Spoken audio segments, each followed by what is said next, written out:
Я приветствую вас, дорогие друзья, уважаемые гости и подписчики моего канала. Всем большое спасибо, что следите за новыми выпусками. Семен Уралов на связи прямо сейчас. Семен Сергеевич, здравствуйте. Приветствую, Александр, зрителям тоже привет. Семен, знаете, такой какой-то очень неясный, что ли, период. Смотрите, как хорошо проходят переговоры и с украинской делегацией у американцев, и с российской делегацией. Быть добру футболочку надевает Дмитриев, говорит, что ждем в следующий раз в Москве. Но этот весь конструктив или прорыв, о котором говорит Венс, да, о том, что стороны начали открыто говорить о тех или иных проблемах, не оборачивается ровно пока что абсолютно ничем. Неужели есть какие-то тайные договоренности в этом треугольнике, там, Киев, Москва, Майами, даже не Вашингтон? А если все начали открыто говорить, то что тогда за этим стоит? Ну, почему же ничем оборачиваются? Европа готова платить дальше. То есть, они пошли по пути, который изначально им новая администрация США предлагала. То есть, хотите – платите. Дальше. Буквально сегодня у нас произошел очередной теракт. Убили высокопоставленного сотрудника Минобороны, причем такого боевого офицера, да, то есть у него и ингушский, осетино-ингушский конфликт. Ну, то есть это целенаправленная деятельность, и я уверен, что будут отчитываться украинские спецслужбы о том, что все идет по плану.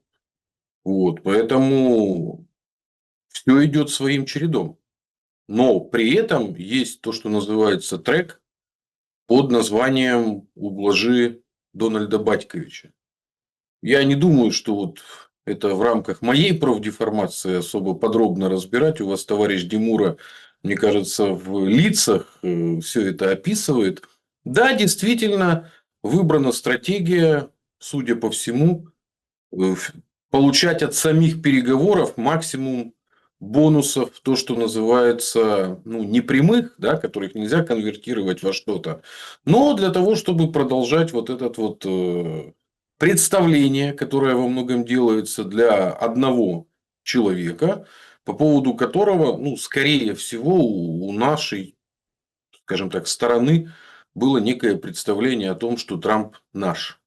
Да, это иллюзия, которая была образована в ходе большой, ну, кампании антибайденовской. То есть, там же, так же, как и кампания Зеленский-Порошенко, проходила как борьба добра со злом. И вот, значит, ну, я напоминаю, это же не так давно было.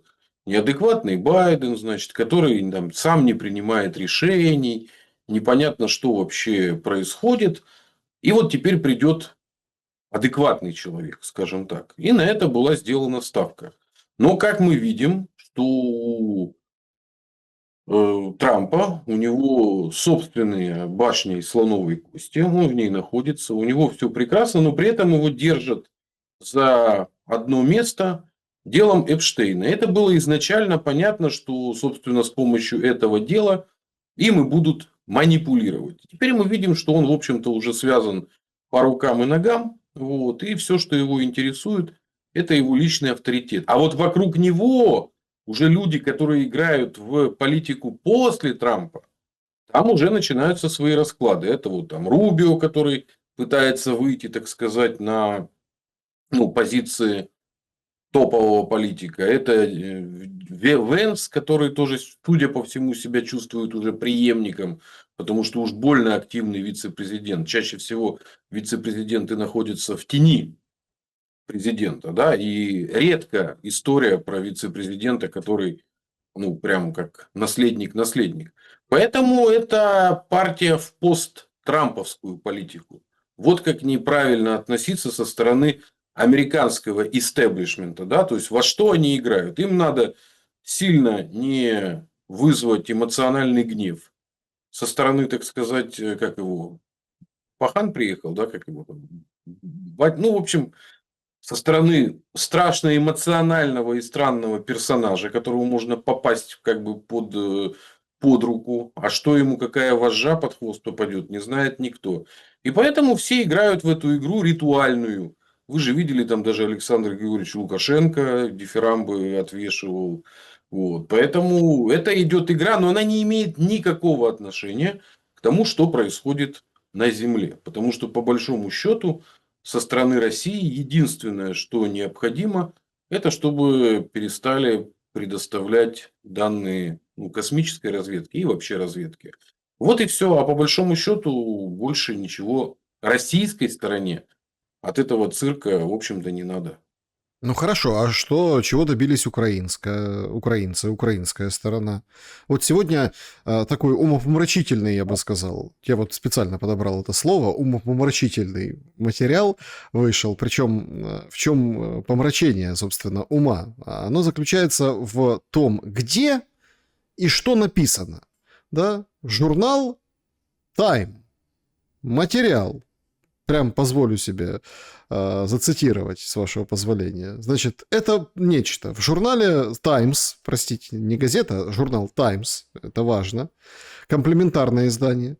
Значит, статья, заголовок. «Как комедийная группа Зеленского стала политической обузой». Значит, говорится о том, что зависимость Зеленского от союзников времен его комедийной карьеры оборачивается против него самого. Коррупционные скандалы просто ближайшего окружения грозят ему обернуться катастрофой президентства и его военных усилий. То есть прямая отсылка на войну. То есть ты проиграешь, Зеленский, ты уже проигрываешь, ты проиграешь вдрызг из-за этой коррупции.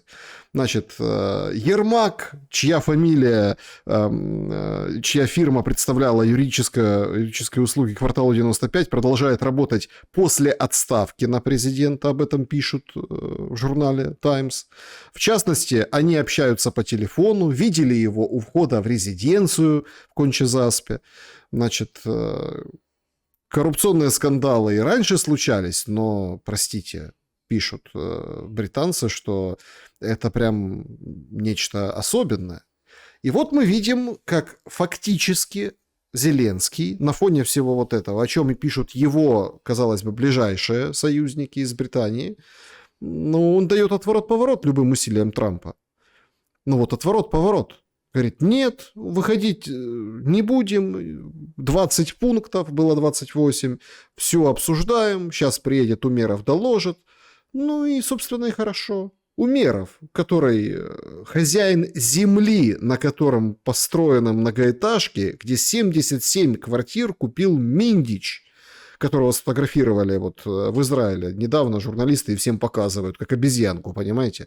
Оказывается, можно его встретить, как это, блондинка и крокодил, встречу, не встречу. Вот встретили в Израиле Умерова, скажем так, или как это сказать, дольщика Умерова Миндича, да, ну, потому что 77 квартир – это большая площадь на земле Умерова. То есть, понимаете, как это все запутано? И получается, нужно же четко оценить. Зеленский выходит, добился успеха в рамках этих переговоров. Он выиграл время, он выиграл деньги, он выиграл статус, он как бы замылил, пустил пыль в глаза Трампу. Что-то как-то не нагибает его Трамп. Почему? Зеленский тоже сделал ставку на посттрамповскую политику. Мы это уже разбирали, то есть у него задача тянуть кота за хвост. Но давайте посмотрим вот по факту, к чему привело вот это коррупционное дело с пленками. Ну хорошо, в отставку отправили. И что? Кто-то понес какую-то ответственность? Между прочим, прямого свидетельства о том, что на пленках есть Ермак, нету. Ну, предъявили же какую-то псевдоним, позывной, аббревиатуру. Ну, что такое Алибаба? Ну, хорошо, вы можете там догадываться по инициалам и прочим, но это же не факт. Тем более, опять же, эти пленки, они не являются никаким объектом разбирательства, правильно? Экспертиз, еще чего-то. Что это за пленки? Тем более, мы живем в 21 веке, где школьник может изготовить нечто подобное. Вот. Ну, в плане, если это не проверять, да, экспертно. Поэтому обратите внимание, и Миндич, никто его не преследует, никто не ставит задачи. А до этого спокойно отчалил первый министр обороны Резников, да, был, по-моему, Ну, который вначале. яйца по 17, да. Да, он куда-то отчалил. А я еще напоминаю, вообще, давайте, история, которую уже почти все забыли, это рюкзаки или броники были сына Авакова еще. Да, когда Аваков был во главе МВД, еще периода АТО, это еще до начала СВО. Поэтому это мародерские схемы, которые изначально а, двигались, причем двигались уже очень много лет, и это не особенность украинской ситуации. Дело в том, что сама модель колониальная американская, она построена на том, что изначально выбираются люди с психологией, ну, подонков, негодяев. Вот это же Маяковского «Страна негодяев», да? Вот, как раз нет, это Есенин же был «Страна негодяев». Вот, как раз и эти негодяи сначала всячески приводятся к власти. Они используются. Я напоминаю, это очень хорошая метафора. Это как пчелы, которые носят мед, да, и думают, что принадлежит им. Но всегда приходит пасечник и забирает этот мед. И вот эти негодяи, они на первом этапе, еще один из римских императоров называл их как-то люди-губки. То есть ему спрашивали, зачем ты сразу ставишь таких людей на пост? Ну, говорит, сначала они как губки, а потом мы их арестуем и все заберем. То есть это ОПГ не первая, которая попала в подобную ситуацию. И не последняя. Аналогично было устроено, например, в том же Южном Вьетнаме. Почему они так бежали и цеплялись за, это самое, за шасси вертолета? Ну, потому что понимали, что они натворили. И вот эта ситуация, когда выбирают именно людей с определенной психологией, вот, туда очень часто попадают люди со множественным гражданством. Ну вот почему там так много граждан Израиля?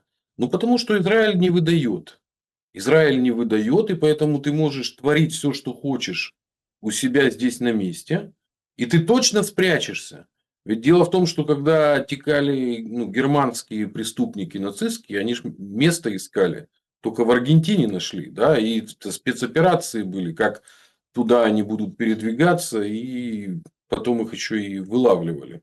Но, тем не менее, здесь людям дается гарантия. Есть два места, по большому счету, где они могут чувствовать, люди с такой психологией, где они могут чувствовать себя спокойно. Это в Израиле и в Великобритании. Вот, собственно, два места. Ну, по сути, это два острова. Даже Израиль, несмотря на то, что он находится на континенте, по факту это остров. И вот этот тип людей, вот, которых еще у нас называют глобальной элитой, у них очень интересная судьба. Тут в этом смысле интересно посмотреть на того же Коломойского. Ведь это человек, который пользовался вот такими возможностями очень долго. Я напомню, что первый Майдан еще 4-го года он встретил в эмиграции. У него были серьезные проблемы тогда еще со стародонецкими. И накануне второго Майдана 2014 года он, кстати, как и Аваков, который сидел в Италии, они были за пределами. Но теперь, когда ситуация обернулась, и тот же Коломойский попробовал выступить против хозяев, а незадолго до СВО, я напомню, он даже шантажировать пытался. Там во время поездки в США давал интервью там, о том, что значит мы с русскими объединимся и танки будут. Ну вот ему показали его место. Да, то есть ты поводок, длину поводка. И поэтому у Зеленского перед глазами ж есть эти истории. Мы должны не забывать, что это представитель Днепропетровского клана. А ситуация следующая. Если он ведет войну, то тогда он интересен. Он интересен своей, то, что называется, ну, вот, крышей политической, которая его удержит. Погодите, ну заказ же вроде как американцы отменили на эту войну. У них есть заказ на Так мир. он же Ну, сменил. по крайней мере, у администрации. Нет, нет, нет, погодите. Есть заказ на ведение переговоров с Путиным на мирный процесс, в ходе которого, как предполагают американцы, можно прийти к миру. Но это обманка, такая же, как Минские соглашения. Потому что Россия выдвинула свои максимальные изначально требования. То есть демилитаризация, денацификация. Внимание, вопрос. По этим двум позициям, куда вы готовы сдвигаться? Ну вот первое. Готовы ли вы запрещать все формы там, национализма, перешедшего в нацизм. Ну, вот готовы, не готовы, насколько далеко, да? И то же самое по демилитаризации. Насколько вы готовы сдвигаться. А с той стороны не звучит, ну, со стороны Киева, никаких формулировок. Следовательно, можно сделать выводы, что Киев использует переговорный трек, то, что называется, для того, чтобы тянуть время. Ну, вот это нам диктует, так сказать, Хорошо. логика факта. Да, логика фактов понятна. Непонятен мотив. То есть, смотрите, мы очень хорошо, кстати, идем. Психология островная, где спрятаться, понятно. То есть, администрация, понятно. Значит, логика фактов. Тянем время для того, чтобы и... Ну, многие, кстати, там разные, анонимные, вражеские для офиса президента. Вообще, правда, непонятно сейчас, в каком он вообще состоянии. Сегодняшние новости. Получили журналисты, наконец-то, ответы вот эти. Ну, это все-таки официальная структура, это все-таки орган какой-то, да, это какой-то, ну, не предприятие, ну, можно так в кавычках назвать предприятием. Учреждение же, да, и там получили ответ, что ой, так всех уволили, да, вместе с Ермаком, а потом отдуваются, говорят, да не уволили, там переназначили. Ну, короче, то есть структурно подошли к вопросу и поняли, что вообще бардак какой-то у него там в этом офисе после увольнения Ермака. То есть понятно, да? То есть в чем суть вопроса? Мотив непонятен, но вот тянуть время, чтобы что? Удары катастрофические. Масло в Южном рекой льется. Эти дальнобои едут матерятся. Говорят, с нас вон бутылка, если ну, там, потечет какая-то, ну, когда неустойка какая-то, 60 гривен литр, а тут, ну, смотрите, полностью фура, полностью по бампер. Опять повторный удар сегодня уже был. Туда же. Мука горела, все горит. Мост этот бьют, они его там латают, пытаются. Это как это, Измаильщина теперь у нас отрезана от Одесской области. Плюс удары, света нет, плюс удары по энергетике, по другим предприятиям, тяжелейшие прилеты. То есть это же все ущербы, которые нужно на этот год. Сейчас все говорят, надо год повоевать, год-два повоевать Зеленскому, у него такая задача. Так надо же немножко масштабировать. Ситуация с ТЦК, ситуация с ущербом, со светом, с экономикой, со всем на свете. Мотив какой должен быть? Это что ты должен получить в конце, раз тебя раздевают так сегодня? Мотив изначальный – это сохранить в данном случае уже свою шкуру, потому что после того, как война перешла в режим острый, то если будет остановка боевых действий, то война сразу же перейдет в статус гражданской войны. И этого, конечно же, боятся все. На самом деле для этого АТО и начиналось. Как была удержана в свое время власть заговорщиков Турчинова, Яценюка и Порошенко, которого выставили аватаром. Всех вооруженных людей, которые действительно представляли опасность, они только зародившиеся тогда, эти все сотни Евромайдана и прочие ОПГ, их отправили куда-то грабить в сторону от столицы. Все как в фильме «Иван Васильевич меняет профессию».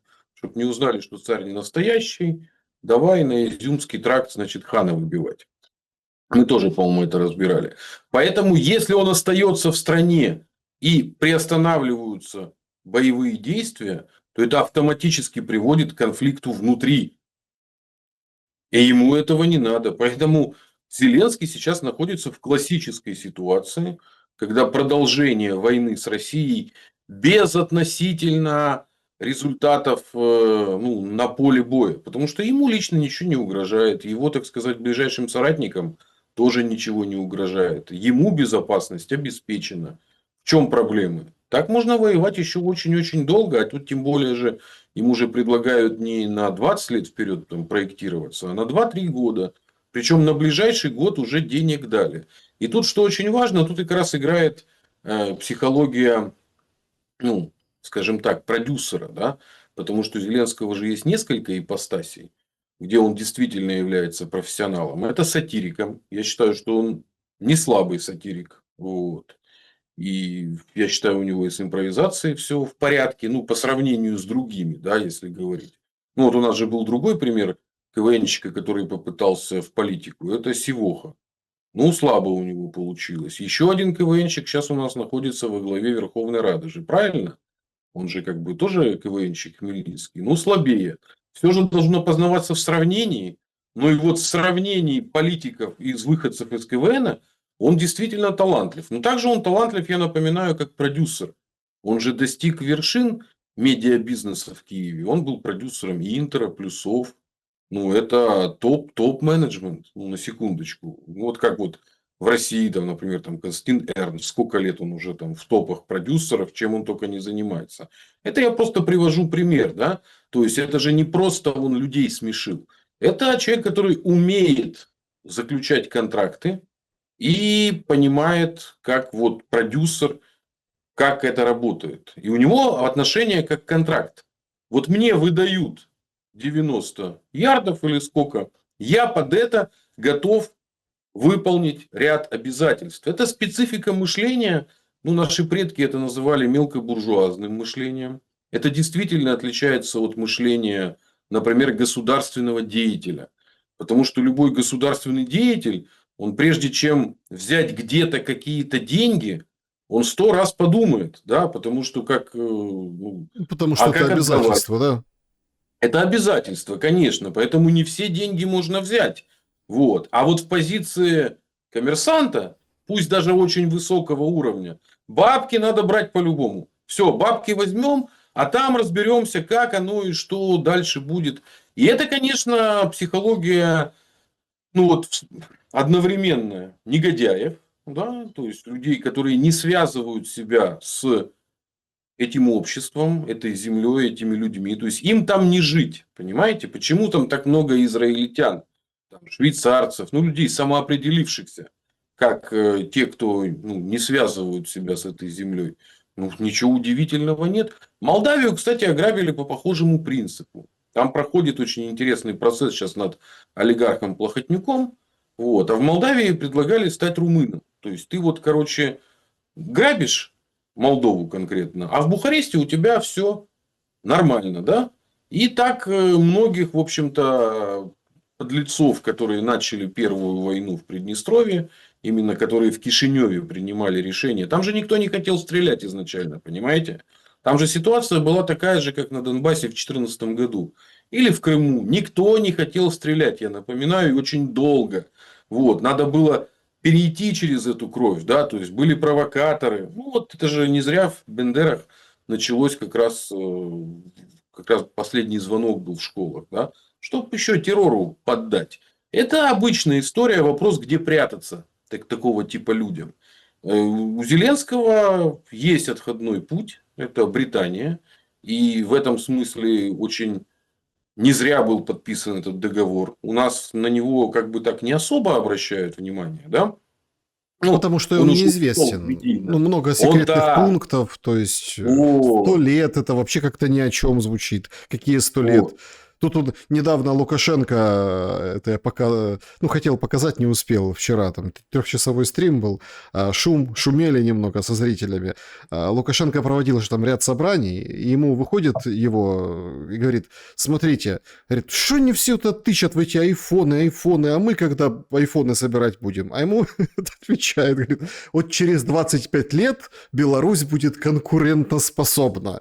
Говорит, сколько? Говорит, 25 лет, понимаете? То есть, ну, тут я в этом смысле, понимаете? То есть, как бы, масштабы, так мы же не доживем. Ну, мы не доживем, а конкурентоспособные будем, понимаете? Ну, а вот давайте, кстати, посмотрим в рамках как раз 25 лет масштабов. Вот сейчас 25-й год. Да. 25 лет назад лидером на рынке, тогда еще не было смартфонов, только телефоны были, была небольшая фирма из небольшой европейской страны Nokia. Помним же, да? Никаких не было ни айфонов рядом, ничего. И это прямо монополист был на это, ну, 25 лет назад. А теперь смотрите, как изменилась ситуация за 25 лет. То есть, в этом смысле, чисто теоретически, конечно, возможен и белорусский смартфон. Ну, теоретически подчеркиваю. Но учитывая, что у нас нету ну, вот именно производства чипов собственного, ну, в ЕАЭС, там, Поэтому сомнительно. А вот, например, то, что белорусы уже контролируют, ну, еще с советских времен, вдумайтесь, 30% мирового рынка большегрузных самосвалов. Имеется в виду БелАЗ. Таких вот 30% мирового рынка. Вот то, что они поднапрягутся и, например, еще освоив рынки растущей Азии, смогут контролировать там 40% через 25 лет. Вот в это я, в общем-то, верю. Потому что, как мы видим, что там, где у нас поднапрягутся и сконцентрируют ресурсы, там у нас все получается. Как, например, с ледоколами. Вот недавно была там даже колонка в какой-то из западной газеты, где подвывал кто-то там из американских военных о том, что Россия лидирует, значит, на рынке ледоколов. Да, лидирует. И единственная военная база, ну, вот этот вот экс-офицер ВМС Великобритании Том Шарп в Daily Telegraph, да, о том, что Россия сильно опережает всех технологически именно в этом. Да, потому что начато было это 20 лет назад, ну, вот так вот, плюс-минус, активно. И вот теперь единственные, кто обладают технологией плавучей атомной электростанции, которая позволяет вообще строить города где угодно в Африке, потому что это у тебя станция подплыла и запитала все, что угодно. Да, вот это результат 20-летней вот, работы. И в этом смысле, если бы, например, Украина пошла бы по пути белорусскому, то Харьковский турбоатом сейчас был бы таким выгодополучателем, потому что он всегда был подрядчиком как раз у российских атомных, ну, в производстве, да, и был бы, как бы, получал свою добавленную стоимость. Поэтому в телефоны я не очень верю, потому что мы уже как бы в этой технологии опоздали. А вот многие другие вещи нам вполне по силам наверстать и опережать. Ну, если посмотреть на перспективы вот этих, ну, к чему ведут эти 25 лет, понимаете? Просто мы не просто так ушли в эту, как бы, грань, да? Технологии, развитие. Сейчас же какой месседж транслирует? Венс тот же. Ну, он там вообще, конечно, потрясающие вещи говорит. Значит, прорыв, все говорят открыто. В общем, может, будет сделка, может, не будет сделка. В общем, шансы высокие, что будет, шансы высокие, что не будет. На выступлении говорит, хватит давать деньги на Украину, давайте на пенсионеров, ну, условно, да, своих там пожилых людей будем защищать, пенсии повышать. Ну, Венс, конечно, в этом отношении как бы операция «Преемник», наверное, работает. Но тут же, если посмотреть, что вот на пройденные, условно, 25 лет, это вы любите, да, вот с 2000 года, вот с нулевых, вот тут сюда, вот к этой точке мы пришли. Так а нет ничего. Нам сейчас рассказывают о каком-то восстановлении Украины. Да, все как бы бегают за этими технологиями дронов, войны будущего, вот эти все, ну, вы поняли, эти вещи, там, искусственный интеллект на дронах и так далее, и так далее. Якобы там у Украины есть какие-то наработки, что можно использовать. Но это же история абсолютно как бы возможно в мирное время. Ну так а что из себя будет представлять? Что восстанавливать будут? Все ж на переговорах и как гарантии безопасности говорят восстановление, дайте на восстановление Украины. Так а что будут восстанавливать? Что вообще будет на этом этапе, что видно на этом горизонте условного там завершения войны и какого-то восстановления? Понимаете, я прозреваю, когда говорят деньги на восстановление. Восстановление чего? Вот вы Турбатом вспомнили, да? Есть там танковый завод Малышева, а есть много других интересных предприятий, уникальных в своем роде. Южмаш тот же и так далее, и так далее. Все это перевели на военные рельсы. Россия это все бьет регулярно, уничтожает, выносит. Это все типа там прячется, как-то пытаются. Но это же не будет уже тот Южмаш, который был там раньше. Соответственно, технологии, цепочки утеряны. Ну, это не только Южмаш, это, в принципе, любые самолеты. Ну, где Антонов? Ну, офис поставили в Германии, они там сидят, там, гоняют самолеты, то есть зарабатывают бабки на грузоперевозках вот этих тяжелых, там, Русланы остались, Мрии нет, ну, такие тяжелые Антоновы остались, то есть они вот это вот зарабатывают деньги, эксплуатируя, собственно, вот это вот, ну, хозяйство, которое было. Так а что восстанавливать? Ну, мы можем смотреть только ну, вот в сравнении, да, как происходит текущее восстановление. Вот у нас и новая появилась реальность под названием ну, там, дроны и все, что с ними связано. И обе стороны, и гражданские части, подвергаются серьезным разрушениям. Ну вот давайте сравним, как защищают города там, правобережья, левобережья. То есть, как электричеством дела идут. Потому что ну, Крым же тоже обесточивали. И Донбасс обесточивали, и Луганск обесточивали. Тут просто особенность в чем? Что те регионы, которые присоединяются к России, они сразу приобретают огромный тыл, вплоть до Аляски. И все это становится ну, частью одной большой страны. А вот те регионы, которые остаются под властью Киева, они никакого тыла не приобретают. Им только деньги обещают. Потому что для восстановления нужны не только деньги, нужны технологии, нужны квалифицированные люди. А самое главное, нужен еще учет и контроль всего этого. Ну вот о чем же говорят пленки Миндича и в чем их главное оскорбление общества? В том, что деньги у вас были, но они ж как рассуждали? Все равно русские все это разбомбят, и хрен бы с ним. Ну, это Жалко денег, да. вот о чем и речь, понимаете? А в России, ну, тоже кто спорит, то ворует. Ну, посмотрите, сколько у нас и уголовных дел, и посаженных людей. Можно говорить там про там, ну, я тоже не хочу, так сказать, нам еще и продолжать беседы по поводу там неприкасаемых, не неприкасаемых, да, но по факту мы видим, вот, что особенно в той части, которая касается обороны, невероятное количество изъятий. У нас прокуратура отчиталась она, по-моему, что-то около 1,5 триллионов изъято, ну, вот за несколько лет. И вы, кстати, видели дело Долиной. Интересно, во что она обернулась. Она удивительным образом обернулась. Ну, в России же политика византийская, да? Но почему-то ушел в отставку Борщевский, легендарный адвокат. Вы же по что где когда наверняка все его должны еще помнить. А он был представителем правительства в судах. Но Долину, интересы Долиной представляла ну, адвокат из его ну, бывшей, короче, конторы. Все прошло без лишнего скандала, да, но удивительным образом он по собственному желанию ушел с такого серьезного поста, потому что очень все в этом деле Долиной было шито белыми нитками, да, то есть почему у нее такие как бы хорошие подвязки.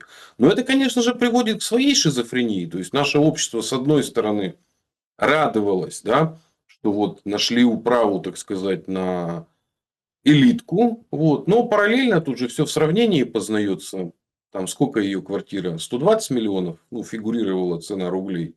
Но при этом же одновременно продали Евпаторийский морской порт за 190 миллионов рублей. Ну, то есть, как полторы квартирки Долиной. Представляете? Но об этом у нас не очень обсуждается. Да? Поэтому, конечно же, вот эти процессы с выпячиванием определенных изъянов в нашем обществе. А изъяны, конечно же, связаны с ну, неправедным распределением богатства. Ну вот давайте назовем это так. Неправедное распределение богатства. То есть кто-то сидит без света, а у кого-то, как там, Пескуна, где у него там обыски в Ницце, где-то у него там, как оказалось, да, вот прокурор, с какого у тебя вообще в Ницце все это есть. Поэтому к восстановлению вопрос следующий. Так как пост Украина построена как большой бизнес, как прачечная, глобальная, на которой зарабатывают все элиты. Британские, польские, а местные выступают операторами. Поэтому там никто в принципе ничего восстанавливать не собирается. Там максимум собираются что делать? Выделять деньги, наводить пиару, использовать для политического туризма, что вот мы приехали, значит, перемогаем, перемогаем, перемогаем, и переводить на себя те активы, которые остались. Под это есть все. Под это, собственно, столетний этот договор, под это обязы для BlackRock. И теперь самый главный вопрос, какие регионы останутся под властью Киева. Потому что парадоксальным образом наиболее ресурсные и наиболее привлекательные регионы – это те регионы, на которые претендует Россия. Да? Ну, вот то, что у нас обобщенно называется Новороссией. Да? У нас же как сейчас в политическом языке есть Крым и Севастополь, есть Донбасс и есть Новороссия. Ну вот Донбасс, я напоминаю, он же тянется до восточных границ Днепропетровской области. Павлоград – это тоже Донбасс. Ну, вот так вот я напоминаю, да? Ну, А некоторые, Новороссия, я даже слышал, так некоторые трактуют, что и Кривбас это тоже Донбасс. Ну, вот так даже говорили. Ну, понятно, что это разные бассейны, но тем не менее, ну, если так бассейн. сообща так смотреть, то это как раз вот этот промышленный узел всегда был Донбасс, Кривбас, и его как бы объединяли. Были такие идеи. Ну, собственно, Донецкая Криворужская республика. Да. Почему она была именно это? И вот теперь перед нами разворачивается реальность Украины, какой она есть. О том, что это всегда мы говорили о том, что это Украина-федерация. И вот то, что вы сейчас напомнили по поводу обособления Бессарабии и Буджака, отдельно же когда-то была Измаильская область. Об этом просто забыли. Вот ее потом просто объединили с Одесской. Ну, кстати, как отдельно была Драгобычская область. Ее просто потом интегрировали в область Львовскую. Поэтому вот эти удары, которые сейчас наносятся, да, они как раз и показывают, из каких регионов подлинно состоит Украина. Вот. Энергетически, промышленно, где логистика, ну, кто от чего зависит, да, потому что южные ворота – это, ну, в том числе и поставки в Киев. Ну, Киев, он, с одной стороны, с запада может питаться, да, а вторая возможность завозить товары, ГСМ, все что угодно, экспортировать – это южные. Ну, вот восточная ветка и северная уже закрылись. Украина же была когда-то перекрестком, поэтому же она и Украина, она со всех краев стояла, всех империй, да. Вот. Теперь осталось еще два маршрута. Южный и западный. Сейчас обрубается южный. Вот. Никто это не скрывает. Потому что иметь право выхода в мировой океан – это огромная роскошь. И это право нужно заслужить. И если бы Россия не конфликтовала бы конкретно с Британией, вот, с морской империей, которая всю свою колониальную политику построила на том, что она захватывала небольшие кусочки прибрежные, да, и оттуда осуществляла экспансию. Так была вся Северная Америка захвачена, Индию так контролировали. Ну, даже посмотрим, если та же Австралия. Британцы никогда не продвигаются вглубь. Зачем? Они порты контролируют. Им главное ввоз-вывоз. Поэтому контроль над... Ну, вот обратим внимание в период между АТО и СВО. Да? Где строили военно-морскую базу? В Очакове. Ну, правильно же? То есть сразу еще никакой войны как бы с Россией не было, но военную базу они уже себе застолбили. Поэтому тут вопрос такой. Вопрос юга – это вопрос той самой стратегической безопасности, о которой постоянно говорит Путин. Да? То есть мы не хотим, чтобы Украина представляла нам угрозу. Ну вот, соответственно, так как Украина идет в угрозе в прикупе там сразу идет Польша и Румыния, потому что не все страны готовы превратить свою территорию в содействие вот этому мародерскому бизнесу. Вот. Ну, а вот сейчас есть две страны. Это Польша и Румыния. Ну, вот, соответственно, судя по всему, начали с Румынского фронта. Ну, вот. Так что сначала будет остров Бессарабия и Буджак. Вот. Потом дальше, судя по всему, дальше продвинется. Ну, еще Днепр не перешли. Поэтому все впереди. Семен, о выборах говорят. Я понимаю, многие аналитики отмахиваются от этой темы. Но, может быть, где-то по какой-то простоте душевной, лично я вижу в этом, ну вот, гипотетическом, понятно, процессе шансы. Шансы. Потому что вот нет-нет, да и возникает в глубине души вера в украинский народ.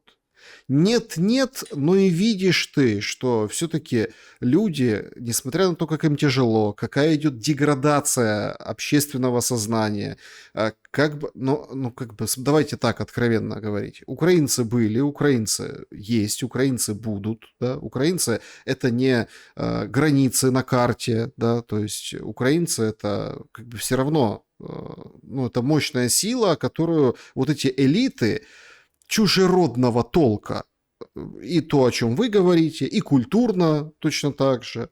Я прозреваю с этих минор в каждом областном центре, с того, как они... То есть, понимаете, опять шелест, антисемит, там, говорят, еще там что-то.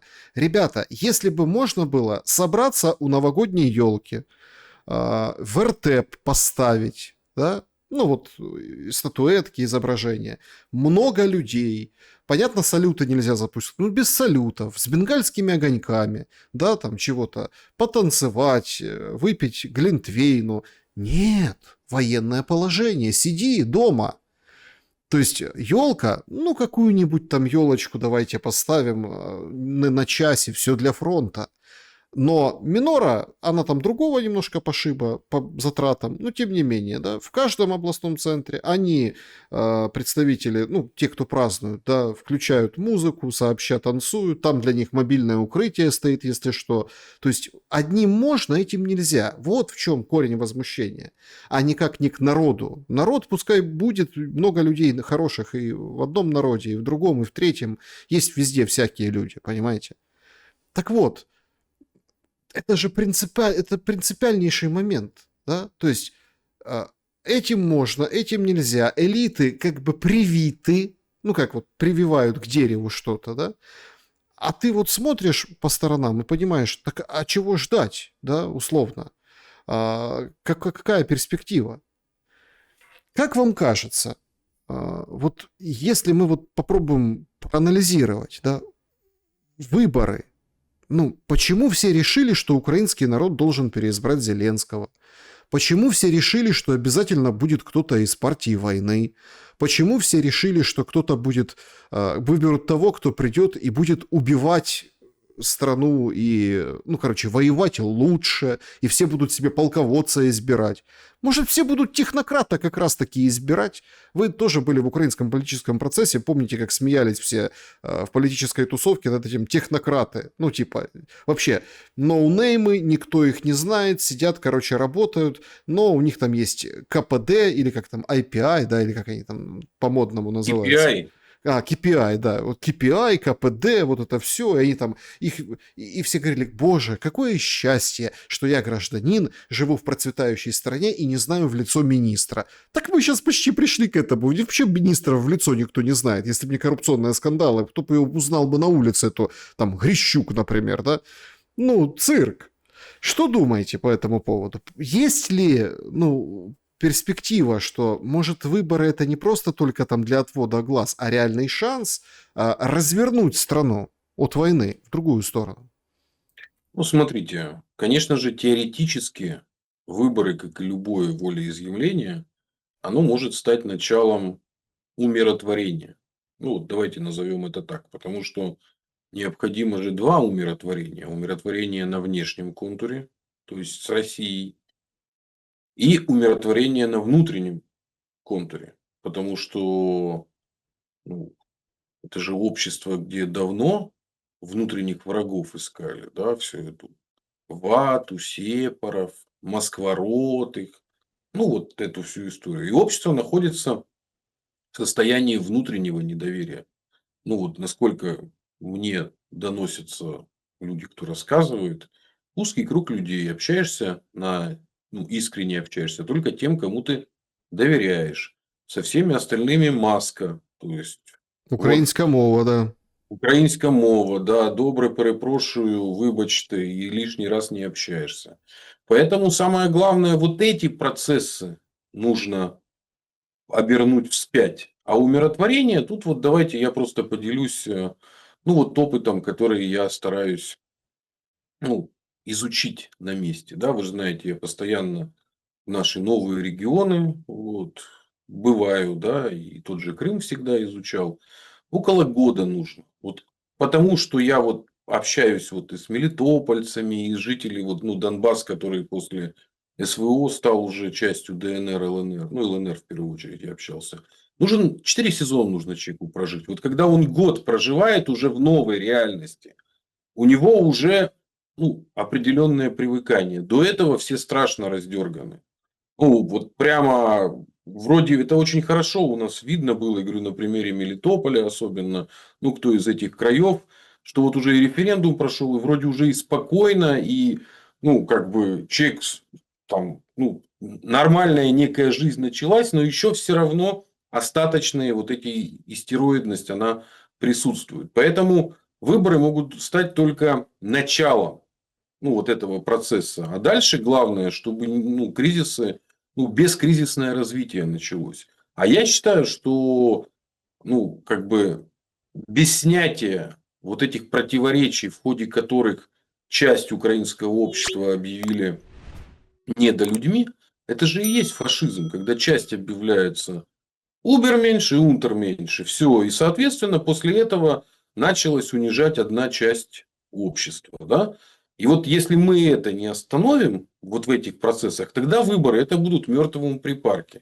Именно поэтому я утверждаю, что выборы смогут стать ну, точкой выхода из кризиса, если они будут совмещены, например, с рядом референдумов по ряду ключевых вопросов. Язык, вера, отношения, так сказать, на внешнем контуре. Вот, с кем быть в союзе, с кем там, быть, кому быть нейтральным. Ну и культурные отношения. То есть нужно тут же просто для того, чтобы прекратить войну как на внутреннем, так и на внешнем контуре, нужно осознать одну очень простую мысль, что как и Россия, так и внутренние, так сказать, москали с кацапами, они считают Украину частью себя. Может быть, кому-то не нравится, ну, как бы наш взгляд на Украину, ну, то есть, что мы как бы за Ковпака, а не за Бандеру. Ну, извините, в этом особенность украинской культуры столетней, да, что ее вот так вот хитало из края в край, да, и там диапазон вообще личности. Я напоминаю, что тот же Мазепа, который сейчас у нас стал символом предательства, он был царедворцем, он был любимцем Петра Первого. И, в общем-то, ну, как бы он это использовал, и он того же Кочубея сгноил. А вот когда мы начнем относиться к этому как части себя, то тогда и снимутся все вопросы, потому что станет понятно, да, Кучма вел себя как Мазепа, это неомазепинщина. Как себя вел Порошенко? Как Петлюра. Это неопетлюровщина, потому что он на своих людей спустил гайдамаков. Ну, вот для того, что как, у него же была политтехнология. Ваши дети будут сидеть в подвале, да, я на вас гайдамаков спущу. Будем пугать. А сейчас началась новая бандеровщина. Ну, сегодня вот у нас взорвали возле дома. А там могли быть дети рядом с этой машиной. Представляете, вот где взорвали этого генерала. Поэтому это бандеровщина. А вот как надо относиться, я же стараюсь, так сказать, каждой нашей беседе подготовить что-то от наших предков, я вот очень коротко нашел письмо Ивану Франко. Представляете, это значит том 50, письмо до Імператорської академії науковий відділ російської мови и словесности. И вот Иван Франко пишет, это 21 жовтня, октября 1913 года. Пишет на русском языке. Подписанный честь имеет предложить Императорской академии наук свое сочинение под заглавием «Студии над украинскими народными песнями для соубегания», какое интересное слово, соубегания, да, на премию графа Толстого, доктор Иван Франко. И второе письмо, которое он пишет, это уже 22 листопада, ноября 1913 года. Тоже в Императорскую академию, научный отдел российскую мову и словесности. Честь имею предложить мое сочинение под заглавием «Студии над украинскими народными песнями к соубеганию на премию имени профессора Котляревского». Это переписка за год до Первой мировой войны, и ничего, он понимал это, и премии выдавали, да. То есть нам нужно опираться на тот историко-культурный фундамент, который у нас всегда был. И тогда мы поймем, что это не противоречие смертельное между культурами, и что должна идти война до последнего украинца. Нет. Нужно осознать, что из себя нужно выдавить мазепинщину, петлюровщину и бандеровщину. И тогда наступит подлинное умиротворение, но даже главное не с Россией, а внутри. Потому что сейчас же ищутся, продолжают все эти москвороты, но он уже не останавливается. Ну, правильно же. Никто Нет, процессы ну, не останавливает. Булгакова снесли, ну, то есть, ну, понятно, то есть это все, там Ну, целый ряд еще этих решений, хотя это все фон такой очень нездоровый. Семен, знаете, я хотел бы вот как вот так вот на финал нашей беседы вот припас такую, ну, это, знаете, как у всех там, заготовка, да? Новый год же близко, да? В общем, понятно, что там Дед Мороз, Оливье, все это там надо декоммунизировать, в общем. Тут это как бы много маразма. Я не о маразме хотел с вами поговорить. Смотрите, если мы попробуем понять вообще исторический путь, вы этим занимаетесь профессионально, книги об этом пишете. Был, ну, такой советник у Путина когда-то, Илларионов, представитель российской оппозиции сейчас, да, ну, уехал, в общем, и, в общем, ну, скажем, как бы идеологически много кому не близок. Но он прям посвятил отдельный там свой какой-то блог, и он перечислял, брал, ну, прям по учебнику. Это, кстати, самая нудная история, лично для меня тоже, хоть у меня там всегда было отлично по истории, ну, той, которой там, да, постсоветской преподавали, да, еще не пропитанной там какими-то, но уже начиналась тогда эта вся идеологическая как бы вещь, но тем не менее. Это самая нудная часть вообще изучения истории, это вот эти хронологические даты. И это надо зубрить, вот это там, по какой год, кто куда там чего. Ну и там и спрашивали же, это, ну, классически, чтобы ты помнил, да. И он взял подборку. Короче, всю жизнь война на территории Украины, ну, современной Украины. Всю жизнь война.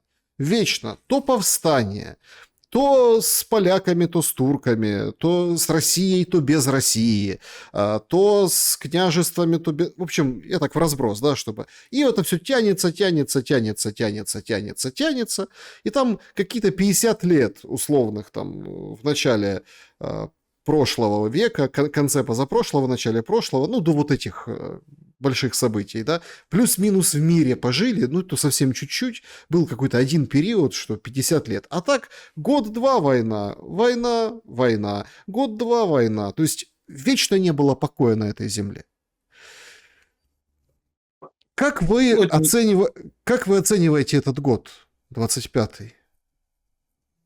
ну, в контексте то, что В всегда этом война. контексте, да, да. Ну, я не очень, считаю, что это легкое натягивание совы на глобус, потому что, например, когда сегодня же, кстати, я поздравляю, сегодня день взятия Измаила Александром Васильевичем Суворовым. И с точки зрения национальной культуры, так если вот, ну, это, конечно же, идиотия, но вот перекинем мостик в современность. Суворов даже не получил разрешения у киевских властей, чтобы проследовать на территорию Одесской области и оттуда выбить турецкий гарнизон. Хотя при этом же были какие-то, ну, генерал-губернатор же был. Но это была другая страна, и там были другая ситуация. То есть, что я имею в виду? Смотрите, в Белгороде и в Харькове война уже прекратилась там, к 1654, ну, как раз к основанию Харькова. Почему? 1654 год. Потому что война прекратилась. Да? А основание Одессы это конец 19 века. Да? Ну, вот всех вообще причерноморских городов. То есть, спустя 150 лет.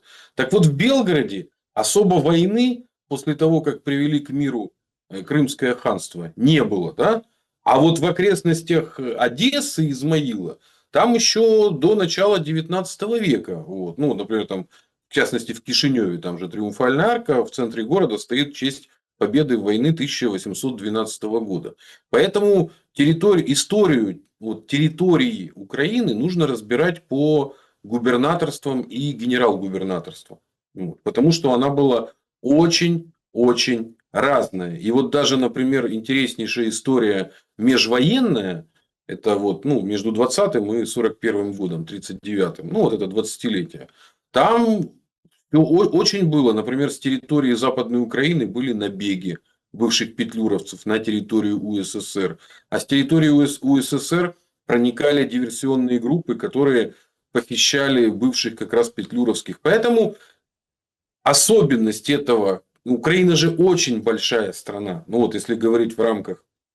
И где-то, вот как, например, сейчас в Луганске, там, в принципе, идет уже очень мирная жизнь. Причем идет достаточно давно. Если вы посмотрите Крым, то там все зависит регион от региона. То есть в Севастополе всегда сирены, ну, находится как бы под ударом.